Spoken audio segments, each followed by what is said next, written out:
মুক্তিযুদ্ধ বিরোধী, স্বাধীনতা বিরোধী একটি চক্র ডক্টর ইউনূসের নেতৃত্বে রাষ্ট্র দখল করে নেয়। অনেকে বলে এটা বিপ্লব, এটা বিপ্লব নয়, ষড়যন্ত্রের মাধ্যমে রাষ্ট্র দখল। আমি অত্যন্ত স্পষ্টভাবে বলতে চাই, আজকের তথাকথিত তত্ত্বাবধায়ক সরকার ডক্টর ইউনূসের নেতৃত্বে তারা মাহফুজ আলমকে বানিয়েছেন উপদেষ্টা। মাহফুজ আলম হলেন একজন হিজবুত তাহরিরের ক্যাডার, মুক্তিযুদ্ধ বিরোধী, যাকে এই দেশের সরকার হিজবুত তাহরিরকে ব্যান করেছে, বাংলাদেশে ব্যান করেছে, অন্যান্য দেশেও ব্যান করেছে।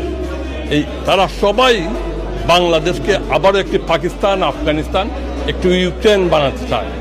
বাংলাদেশকে আবারও একটি আল কায়দা বানাতে চায়।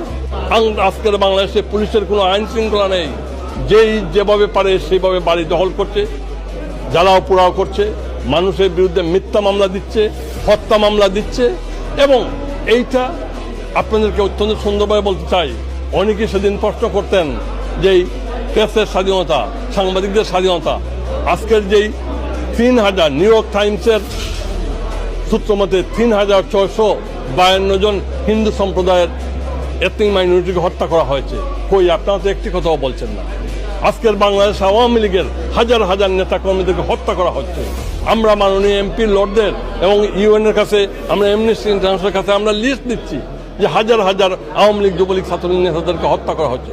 কই, অ্যামনেস্টি ইন্টারন্যাশনাল কোনো সাংবাদিক ভাই বা কোনো কেউ তো একটি কথাও বলছেন না। আজকের মন্দির ভাঙচুর করছে, আজকের মুক্তিযুদ্ধ জাদুঘর ৩২ নম্বরের বাড়ি, সেটা তো আমাদের বাড়ি নয়, সেটা তো এখন বঙ্গবন্ধুর বাড়ি নয়, সেটা তো এখন শেখ হাসিনা, শেখ রেহানার বাড়ি নয়। সেই বাড়িটি হলো একটি মুক্তিযুদ্ধ জাদুঘর। সেই বাড়ি থেকে ৭১-এর মুক্তিযুদ্ধ পরিচালিত হয়েছে।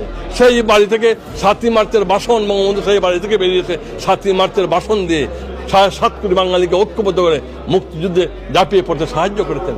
সেই বাড়িটি কি দোষ করেছে? কি দোষ করেছে আমার জাতীয় সংসদ?